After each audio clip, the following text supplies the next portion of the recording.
히브리서를 묵상하고 있는데 오늘 묵상할 9장의 말씀은 구약의 하나님께서 모세를 통하여 광야에서 지었던 성막과 그리고 예수 그리스도를 통하여 세우신 성령으로 말미암아 세워진 교회를 비교하여 말씀하고 있습니다.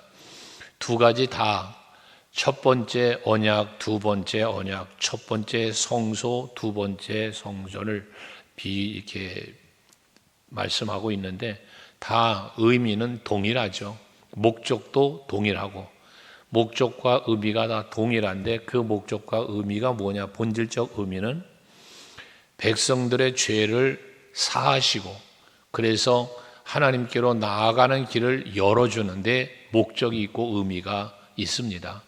그래서 구약 시대의 이스라엘 백성들이나 오늘 우리들이나 하나님 앞에 택함을 받았다는 것은 동일하고 그 다음 하나님께 은혜를 입은 것도 동일한데 구약의 성도들은 짐승의 피를 흘리는 제사를 통하여 죄를 사하여 주셨고 지속적인 은혜를 그렇게 베풀어 주신 거고 오늘날 우리들에게는 예수 그리스도의 보혈의 피라고 하는 짐승의 피가 아닌 예수 그리스도의 보혈의 피로 죄를 사하시고 우리에게 또 지속적 은혜를 베풀어 주시는 동일한 의미가 있습니다.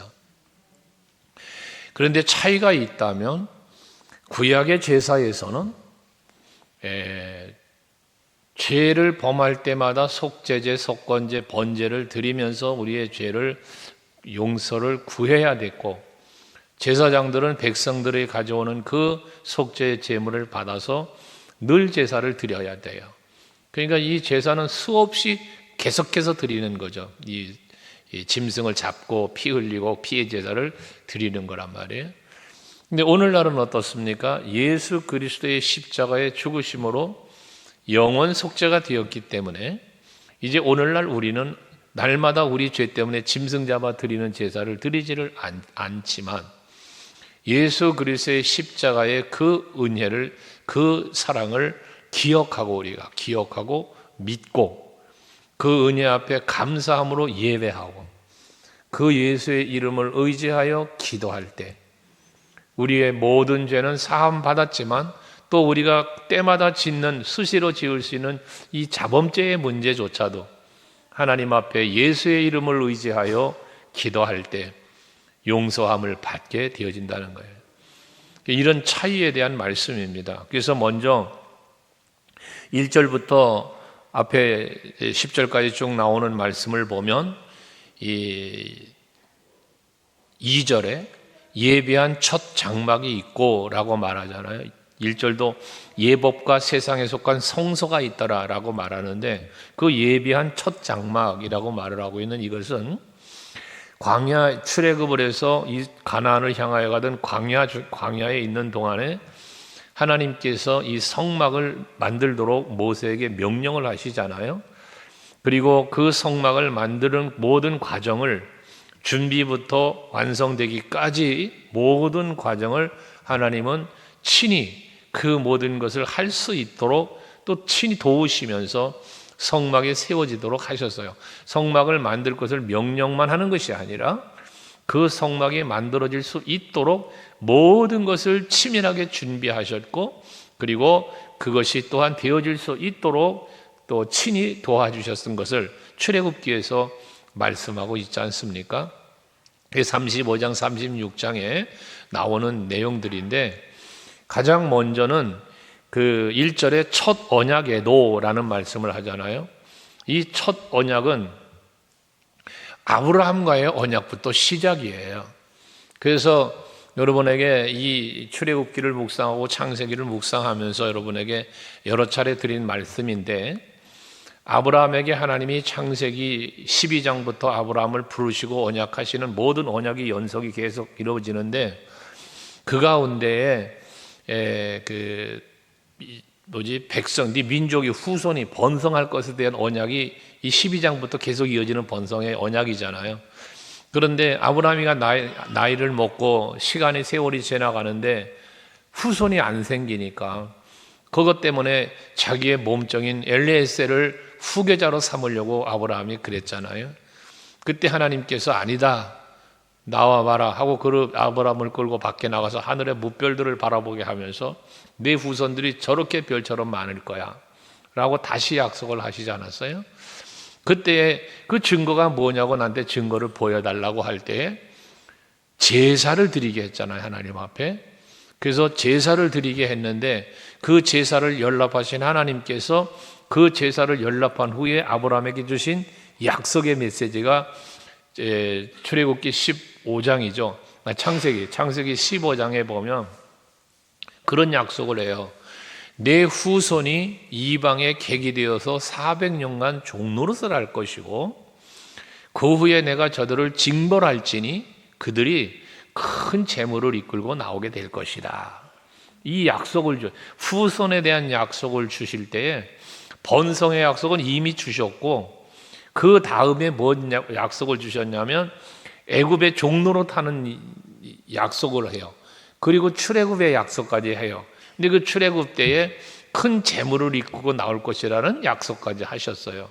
근데 그 약속이 출애굽기 12장에 와서 완성이 되죠. 출애굽의 완성이. 그때 나올 때에 보면 그 10가지 재앙이 쏟아부어지는 중에 하나님께서는 이스라엘 백성들에게 은혜를 베풀어서 애굽 사람들에게서부터 그 은공과 폐물을 취할 수 있게 했다 그래요. 그 재앙 중에 그 많은 재물을 얻게 해서 그 재물을 가지고 출애굽을 하게 하신 거거든요. 그런데 그렇게 출애굽을 한 백성들을 통하여 모세는 하나님이 뭐라고 모세에게 명령하는 게 뭐냐? 성막을 만들라는 거예요. 근데 성막을 만드는 것도 구체적인 설계를 주었어요. 이렇게 만들어라. 그래서 울타리는 어떻게 만들며 성막은 또 어떻게 세우고 성소, 지성소 여기 나오지만 구체적인 설계도를 주어요. 그 안에는 성물들까지 전부 구체적으로 어떻게 만들고 어디다 놓고 전부 그 말씀을 하나님이 주시거든요. 근데 그것들을 이제 만들게 되어질 때 하나님께서는 결과적으로 어떤 것 갖고 그 말을 만드냐면 오홀립과 부살렐이라는 사람을 세워가지고 이 공교로운 일들을 하게 하시는데 거기에 보면 하게 하시고 또 되게 하시고 있게 하시고 전부 다 그런 말씀이 창세기 35장 이 마지막 부분에서 36장까지 이어지는 말씀에 보면 계속 그 말씀이 나와요. 근데 그렇게 하나님이 설계도만 준 거로 끝난 게 아니라 그 설계도대로 일할 수 있는 사람도 주고 능력도 주고 지혜도 주고 솜씨도 주었단 말이에요. 뿐만 아니라 그러한 일을 하려면 성막을 지으려면 얼마나 많은 재료가 들어가요. 특별히 금이 엄청 들어가요. 은도 들어가요. 그 다음에 이 성막을 만에 가죽도 들어가야 돼요. 근데 이런 모든 재료를 백성들이 다 가져왔다는 거예요. 백성들이 날마다 아침마다 가져왔다고 창세기 36장에 보면 말씀을 해요. 출애굽기 36장에 말씀하는데 얼마나 많이 가지고 왔든지 그 성막을 만드는 일을 하는 사람들이 모세에게 와서 백성들이 너무 많이 가지고 오므로 일하는데 오히려 지장이 있다는 거예요. 그러니까 그만 백성들에게 그만 가지고 오라고 말 좀 해달라고 모세에 와서 이야기를 하잖아요. 그러면서 백성들이 이제 가지고 오는 것을 멈췄는데 그거 갖고 충분히 성막을 만들게 되었다는 거예요. 그럼 여기서 우리가 생각할 것은 뭐냐 하면 하나님은 약속하신 것을 반드시 성취하는 분이세요. 네 후손이 이방에 객이 되어 종노릇 하겠다. 요셉을 형제들에게 미움받게 하고 죽이지 않고 살려서 팔려가게 하시고 거기서 총리되게 하시고 풍년 흉년 거치면서 이 야곱의 아들들이 다 그리 내려가게 하시고 그게 언약에 성취하신 하나님의 섭리예요. 섭리. 그러니까 그 과정 속에 일어났던 많은 일들이 다 하나님이 하는 거예요. 꿈도 꾸게 하고 해석도 하게 하고 감옥에 갇히게도 하고 이 되어지는 모든 일들이 풍년 흉년 이게 전부 하나님이 하는 거예요. 왜? 아브라함과의 언약을 이루시기 위해서. 그리고 나올 때 큰 재물을 갖고 나오는 것도 약속을 이루시는 거고 그 가지고 나온 사용의 목적이 뭐였냐? 성막을 짓는 일에 사용케 하시려고라는 이게 맞추어지는 거예요. 그래서 이 성막을 만들게 되는 거거든요. 그래 첫 언약은 첫 장막으로 이루어지고 있다는 거예요. 이 두 번째 언약은 두 번째 장막으로 이어지는데, 이 장막은 예수 그리스도에 대한 언약이고, 이 그리스도의 보혈 메시아에 대한 언약으로 이루어지는 것이 뭐냐? 새하늘과 새 땅이 되는 거예요. 그게 우리들이 존재하는 성령의 말미암아 세워진 초대교회, 사도행전의 교회, 사도행전 2장에서부터 비롯되어지는 그 사도행전 교회들이 세워지는 거예요. 성령교회가 세워져, 성령의 교회. 그래서 그 교회들이 이제 어디로 이어질때 하늘나라, 하나님의 나라의 그 예루살렘, 아니 하늘나라의 장막으로 이어지게 되는 거예요. 그래서 이렇게 광야의 교회를 세우시는 하나님의 목적, 성령으로 세워지는 사도행전 교회의 목적, 거기서 교회들이 세워져서 오늘 우리들에게까지 왔고, 그 교회는 하나님의 성전은 연속되어져서 하나님의 나라까지 이르게 되는데, 이 성소의 목적이 뭐다? 하나님께 영광 돌리는 것이라는 겁니다. 우리는 그래서 이 성전에 모여서 예배하는 거거든요. 그러나 물론 이 교회적인 기능적인 면의 목적은 영혼을 살리는 일에 있다는 이야기를 지난 주일에 드렸고요. 그렇다면 이 성막을 보면 2절 이하의 말씀에 보면 거기 성물들에 의한 이야기가 나오잖아요.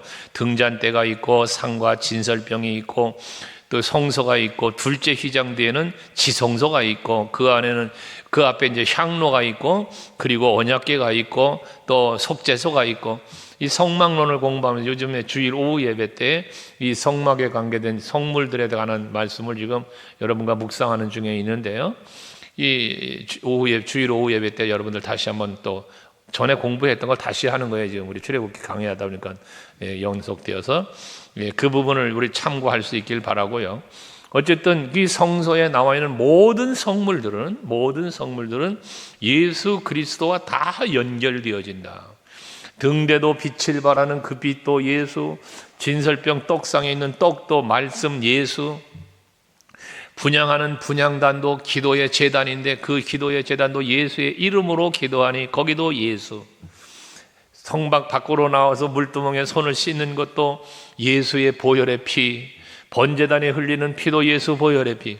모든 성막에서 그 울타리부터 시작해서 이 울타리, 그 문, 이 모든 것이 다 예수예요. 전부 예수예요.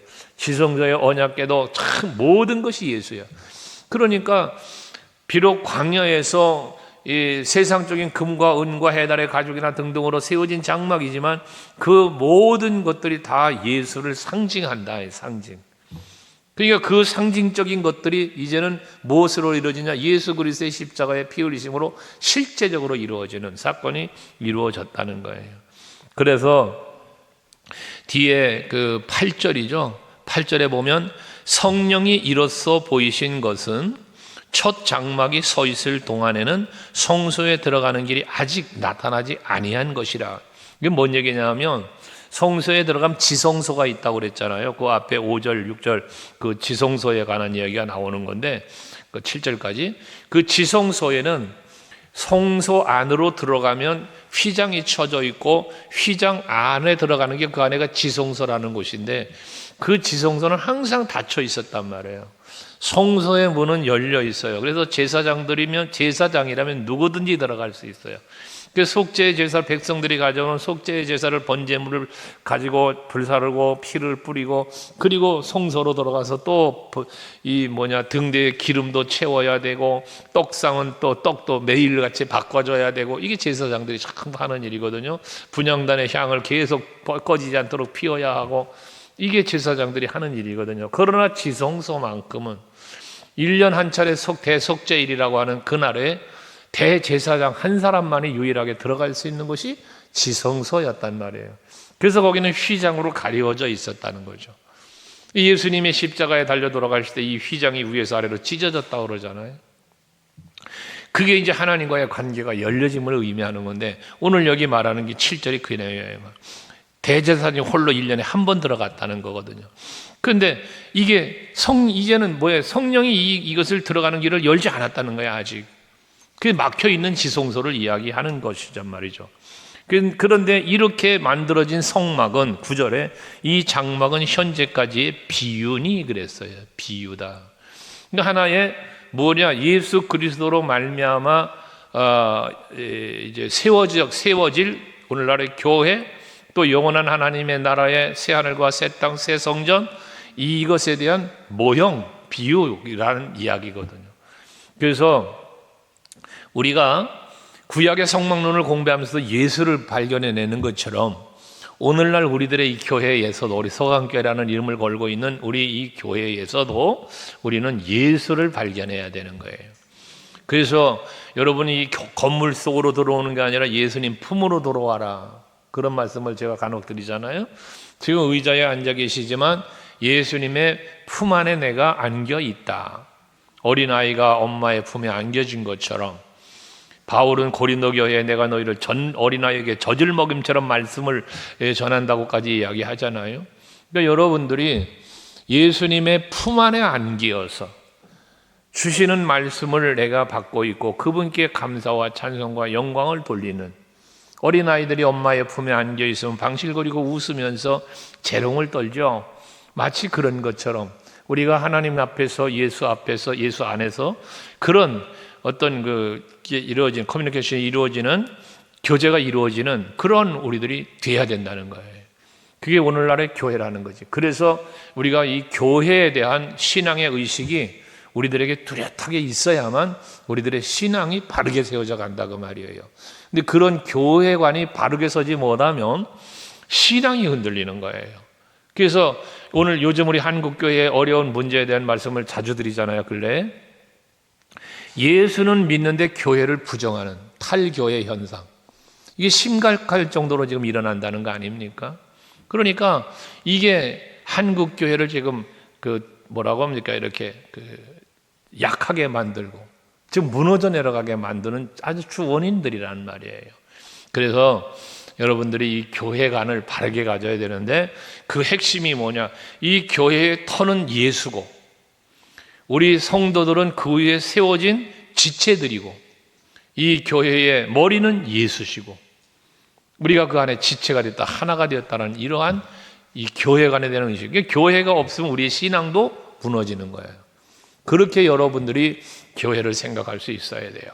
구약의 성전처럼, 신약의 교회처럼 하나님의 나라도 마찬가지예요. 예수 없이는 갈 수 없는 나라. 여러분, 예수 아니면 우리 하나님 나라 못 갑니다. 예수님 덕분에 가는 거예요. 그것처럼 마찬가지예요. 오늘날 이 교회로 인하여 우리가 예수를 알게 되고 믿게 되고 또 그리스도의 몸된 지체로서 우리가 감당해야 할 사명도 감당하는 거고, 예수가 없는 건 다 아무것도 아닌 게 돼버린다 그 말이에요. 모래 위에 지은 집, 반석 위에 세운 집을 예수께서 마태복음 7장의 비유로 말씀하시지만 예수가 없는 교회는 교회가 아니죠. 예수가 없는 성도는 성도가 아니에요. 그건.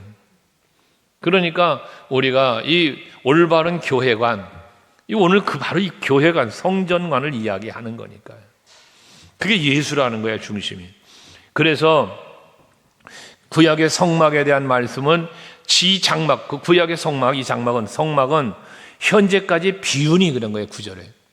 그러고서 11절 이하에 그리스도께서는 장래 좋은 일의 대제사장으로 오사 그래요.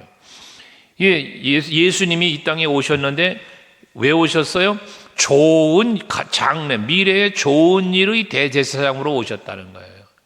그래서 이 성막에서 이루어지는 모든 제사는 짐승의 피로 속죄함을 받는 그러한 제사였지만 이제는 예수님께서 대제사장으로 오셔서 여러 제사장 중에 대제사장을 뽑아서 1년에 한차 대속죄일에 지성소를 들어가게 하는 그런 대제사장이지만 예수님이 대제사장으로 오신 이 대제사장은 해마다 뽑는 대제사장이 아니고 영원한 대제사장이라고 그랬잖아요. 이건 앞에서 우리가 이미 묵상한 바잖아요. 그래서 영원한 제사장으로서 이 땅에 오셨다는 거예요. 장래 좋은 일의 대제사장으로 오셨다는 거예요. 이 좋은 일이 무슨 일이에요? 좋은 일이 바로 이 영원 속죄예요. 영원 속죄. 그래서 12절에 염소와 송아지의 피로 하지 않고 오직 자기의 피로 영원한 속죄를 이루사라고 말하잖아요. 단번에 성소에 들어가셨느니라. 그러니까 번제단에서 날마다 염소, 상, 송아지, 양 계속 잡아가지고 제사를 드렸단 말이에요. 계속. 그런데 이제는 그런 것이 아닌 자기 예수님 자신의 보혈의 피를 흘리셔서 단번에 성소로 들어갔다는 것은 거기 앞에 말했잖아요. 12절에 영원한 속죄를 이루셨다. 영원한 속죄. 그래서 저와 여러분은 영원한 속죄를 얻은 사람들이에요. 너희의 죄가 주홍같이 붉을지라도 양털같이 희게 해주시는 이러한 속죄를 얻은 거예요. 우리는 그 사랑을 예수 십자가 보혈로. 그 다음 단계는 뭐냐 하면 자범죄잖아. 우리가 여러분 오늘도 하나님 앞에 부끄러운 생각이나 말이나 행동이 있을 수 있잖아요. 그럼 우리가 뭐 해요? 예수의 그 보혈의 피의 공로를 의지하고 예수의 이름을 의지하여 뭐 해? 내 죄를 요한일서는 하나님의 사랑을 예수 십자가 사랑을 요한 사도 요한이 말한 거잖아요. 요한 1, 2, 3, 4가 사랑에 대한. 거기에 보면 뭐라 그럽니까? 너희가 너희의 죄를 자백하면, 이게 자백한다는 건 회개하는 거예요. 근데 이 자백을 누구에게 해요? 예수 그리스도의 이름으로 그 십자가 보혈, 내 죄를 사하신 예수의 이름을 의지하여 자백을 하면 그는 미쁘시고 우러와서 너희의 모든 죄를 사하신다 하잖아요.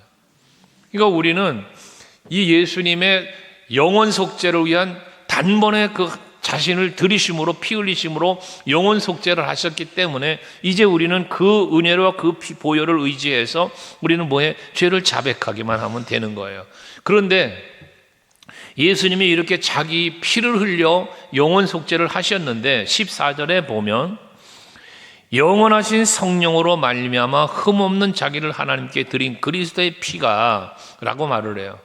그러니까 예수께서 자기의 피를 흘리셨는데 그 피를 흘리신 피가 뭐냐면 성령으로 말미암아라고 말을 해요. 그래서 그 예수님의 십자가 지심의 사건을 보면 겟세마네 동산에서 예수님이 십자가를 앞에 놓고 기도를 하시잖아요. 기도를 하실 때에 이 잔을 내게서 피할 수 있으면 피하게 해달라고 기도하지 않습니까? 그러나 내 원대로 마시고 아버지 원대로 하옵소서라는 기도를 하실 때에 그 이마에 흐르는 땀이 핏방울처럼 보일 만큼 그 엄청난 고통의 기도와 간절한 기도를 했다는 거 아닙니까? 그 기도를 할 때 어떻게 성경이 표현을 했습니까? 주의 사자가 와서 그의 기도를 돕더래요. 그 주의 사자가 성령입니다. 성령이 오셔서 예수님을 도우시는 거예요. 그래서 자기 자신을 십자가에 피 흘려 우리들의 죄를 사하시기 위한 피 흘림을 그 성령이 도우시며 이끌고 가신 거예요.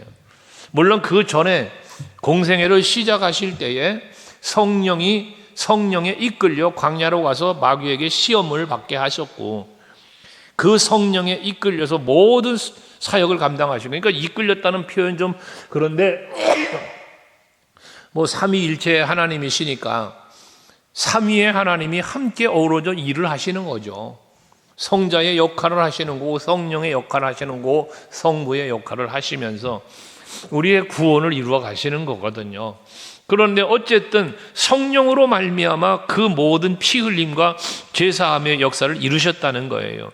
그러므로 14절 후반에 보면 그런 그리스도의 피가 성령에 의해서 하나님께 드린 그리스도의 피가 어찌 너희 양심을 죽은 행실에서 깨끗하게 하고 살아계신 하나님을 섬기게 하지 못하겠냐라고 말씀하는 거예요. 그러니까 지금 우리 성령 시대에 살잖아요. 예수 그리스도의 보혈의 십자가의 은혜를 우리가 입었지만 그 사랑을 우리는 받은 거지만 그러나 이 사랑을 받은 우리가 현재 살고 있는 우리의 삶은 성령의 시대에 살고 있는 거란 말이에요. 그러니까 예수 그리스도가 십자가의 보혈의 피를 흘리고 우리의 죄를 사하실 수 있도록 성령께서 그렇게 일하신 것, 성령으로 말미암아 했으니까 그것처럼 오늘 우리들도 성령으로 말미암아 그 보혈의 피의 은총을 힘입고 그걸 믿고 우리가 하나님 앞에 우리들을 죽은 행실, 죄죠. 죽은 행실을 깨끗하게 하고 죄가 용서받고 그리고 살아계신 하나님을 섬기게 하지 못하겠냐? 섬기게 한다는 거예요. 그러니까 여러분 오늘 이 밤에도 주예전에 나오신 것은 성령에 이끌려 오신 거예요. 여러분들이 예배를 드리는 것도, 기도를 하는 것도, 헌신하고 봉사 수고하고 하는 모든 것들이 다 성령이 나를 이끄셔서 할 수 있는 거예요. 성령이 내게 감동하시고 성령이 나를 도와주시고 그렇게 해서 우리가 이게 가능한 거거든요. 그래서 항상 말씀드리는 것 중에 하나가 뭐냐, 우리 내 안에서 두 가지 마음이 싸운다 그러잖아요. 여러분에게 내 안에서 두 마음이 싸워요. 여러분들 항상 싸워요. 이 마음 싸우는 거 알아요. 여러분들이 하나는 성령이 주는 마음이에요. 성령이 이끄는 마음이요. 하나는 세상이 이끌어요. 사람이 이끌어요. 누가? 마귀가 세상을 통하여 사람을 통하여 여러분을 끌어요. 그러니까 성령이 끌고 마귀가 끌어요, 나를. 그럼 이 두 마음이 내 안에서 이렇게 할까 저렇게 할까 이것을 할까 저것을 할까를 판단하고 이제 가는데, 성령에 이끌려 갈 때가 있는가 하면 사단에게 끌려갈 때도 있더라는 거지. 그럼 이게 왜 그렇게 되는가를 진단해 보면, 내가 성령에 충만하여 있을 땐 성령에 이끌려 사는 거예요. 근데 내가 나도 모르는 사이에 마귀의 미혹에 빠져버리면 마귀에게 끌려가는 거예요. 이게 여러분 살아가는 삶의 모습이에요. 여러분이 세상을 사는 것도 그렇고 신앙생활도 마찬가지인 거예요. 그래서 사도 바울은 말하죠. 오직 성령을 충만하게 받아라. 술 취하지 말아라. 이건 방탕한 것이니 오직 성령 충만을 받아라 그러잖아요. 이 술 취하지 말라는 게 뭐예요? 이 세상에 취하지 말라는 거예요. 세상에 취하는 것은, 세상에 붙잡히고 매이는 것은 방탕한 것이다. 방탕이 뭡니까? 하나님을 떠나는 거예요. 진리를 떠나는 거예요. 이게 방탕이에요. 탕자가 아버지 집을 떠났어요. 방탕이에요, 이게. 아버지와 함께 하지 못하고 떠난, 뭐 때문에 떠났어요? 자기 욕심 때문에 떠나, 자기의 쾌락 때문에 떠난 거예요. 그러니까 여러분들이 신앙생활 하시면서 항상 우리가 힘써야 될 거, 항상 힘써야 되는 것은, 두 개의 내 자아가 싸울 때에 성령이 이끄시는 쪽을 택하여 갈 수 있는 노력을 해야 돼요, 여러분들이. 그러려면 이 마귀의 미혹을 내가 이걸 깨달아야 되는 거예요. 이걸 깨닫지 못하면 넘어지는 거예요. 끌려가는 거예요, 여러분. 자, 선악과를 먹으라고 처음, 이게 인류의, 인간에게 최초의 죄잖아요. 선악과 먹은 게. 먹으면 죽어요. 근데 먹어요. 왜 먹어요? 부함직도 하고 먹음직도 하고. 마귀가요, 너 요거 먹으면 하나님같이 된다는 거예요. 이런 마음들이 욕심이거든요. 욕심. 여러분, 이런 고백을 늘 하면서 사십시오. 여러분들이 늘 마음속에 고백할 거, 나 예수 없이 살 수 없어.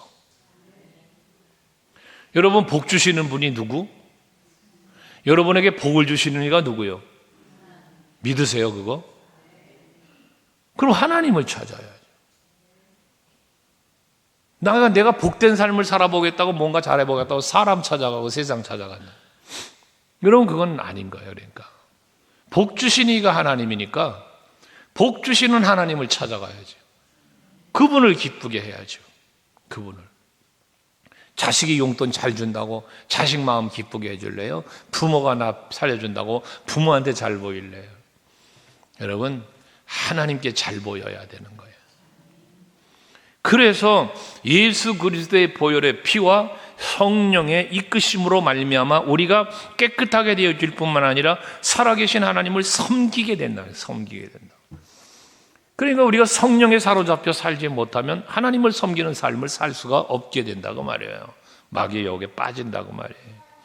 그러면서 15절에는 이로 말미암아 그는 새 언약의 중보자가 됐다 라고 하시면서, 이 새 언약의 중보자인데, 중보자라는 건 뭐예요? 새 언약이 있는데 이 새 언약은 누가 하시는 거예요? 하나님이 하시는 거잖아. 언약은 아브라함과의 언약이 있어요. 성막을 통한 언약이 있어요. 성전을 통한 언약이 있어요. 예수 그리스도를 통한 언약이 있어요. 성령을 통한 언약이 있단 말이에요. 이 언약의 중보자가 예수라는 거야. 그러니까 예수로 말미암아 이 언약이 체결되는 거예요.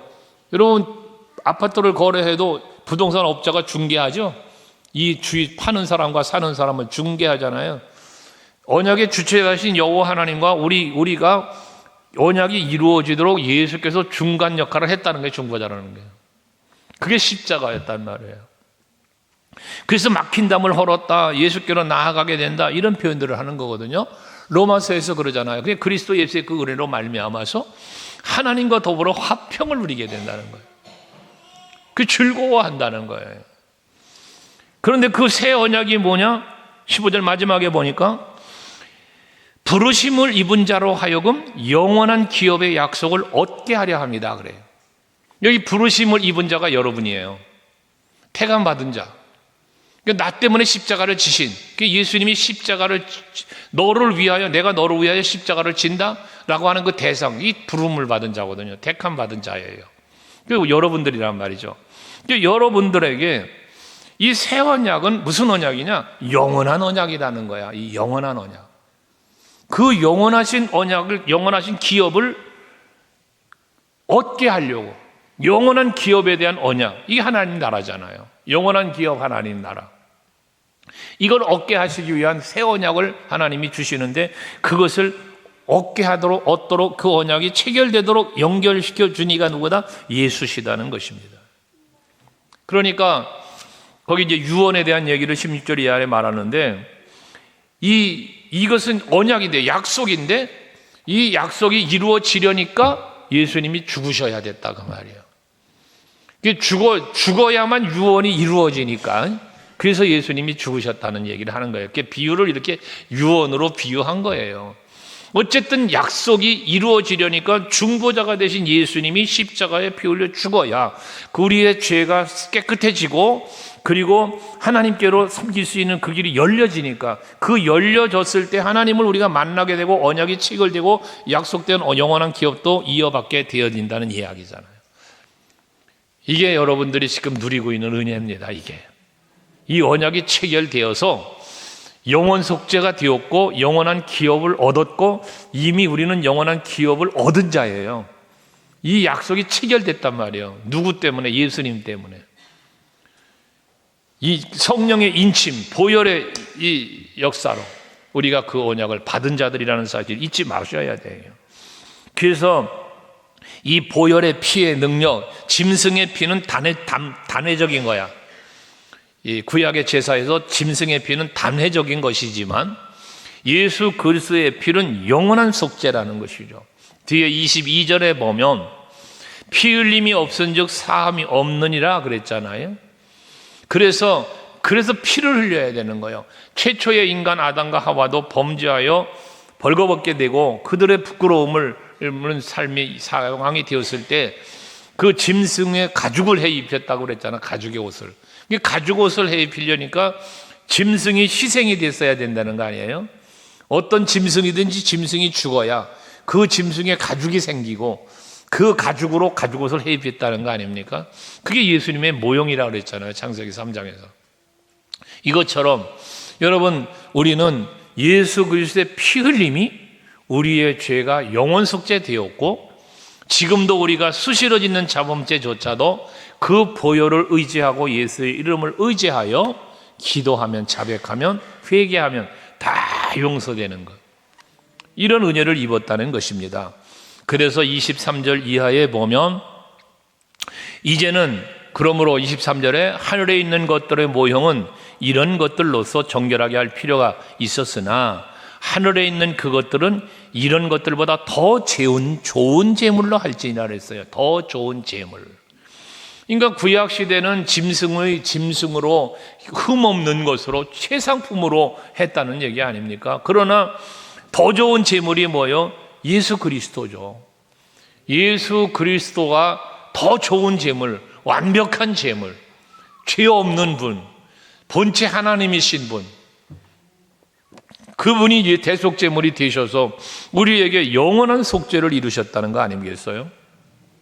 그 이야기를 하시는 거고, 그러면서 이 구약에는 매해마다 매 제마 때마다 그랬지만 우리는 예수님의 죽으심으로 단번에 용서함을 받았다, 영원 속죄 얘기하면서 그 뒤에 27절 이하에는 심판에 대한 이야기를 하셔요. 27절에 보면 한 번 죽는 것은 사람에게 정해진 것이요 그 후에는 심판이 있으리니 라고 말합니다. 그러니까 우리가 이 세상에 사는 게 전부가 아니라 이 세상에 우리가 살지만 때가 되면 누구를 막론하고 다 죽어야 돼요. 다 죽어요. 죽는데 오늘 뉴스 보니까 104살 된 할머니가, 미국 할머니가 한국 점프를 했대네. 그 기록이래요, 그게. 그런데 그 할머니가 죽었답니다. 그거 타고 며칠 있다 죽었대요. 그래가지고 하여튼 죽었대는데, 그걸 막 비행기 타고 막 뛰어내는데 얼마나 기가 막히게 104살 된 할머니가 표역을 날이든가 뭔가를 타고 내려오니까 얼마나 기가 막힌 기록이죠. 기록. 그런데 그 건강한 것 같고 막 그랬던 할머니가 그 영향이지 뭔지는 모르지만 하여튼 죽었대. 며칠 안 돼도 그거 타고 내려와서 며칠 안 있다 죽었다 그래요. 그러니까 104살이 됐던 120살이 됐던 966살을 살았던 다 죽어요. 이 땅에서 영원히 사는 사람은 없어요. 다 죽습니다. 내가 어릴 때 있던 분들 다 죽어요. 다 죽어. 응? 우리 누구 돌아가셨냐? 마지막으로 돌아가시니까 우리 사촌하고 형님들이 이제는 우리들 차례다 그러더라고. 우리 사촌 형인가가 그래요. 이제 어머니 아버지 돌아가시고 고모 이모 삼촌들 이렇게 살아계신 분이 마지막 계신 분이 하여튼 돌아가셨어. 그게 외숙모였는지 미모였는지 누가 돌아가셨어. 그랬더니 이제 사촌들하고 형제들하고 모여 있는 자리에서 한다는 말이 그래요. 이제는 우리 차례라고. 그렇잖아요. 한 세대가 가면 또 한 세대가 오는 거고 그 세대는 영원할 것 같아. 아이고 그 세대 또 갑니다. 그런 거지 않습니까? 바로 이런 거거든요. 세상은 반드시 죽음이 있어. 세상에 죽는 것은 정해진 이치예요, 이게. 그런데 문제가 뭐냐? 죽은 다음 심판이 있다는 거예요. 심판. 여러분, 한번 진짜 솔직히 생각 좀 한번 해봐요. 여러분, 이 세상에서 내 생애를 끝나고 난 뒤에 심판이 있다는 사실 믿으시죠? 이건 다 믿어요, 이거는. 근데 그 심판을 생각하며 사세요, 혹시? 이게 이제 문제인 거예요. 예수를 믿기는 믿는데, 믿기는 믿어. 믿는데 예수와 상관없이 살고,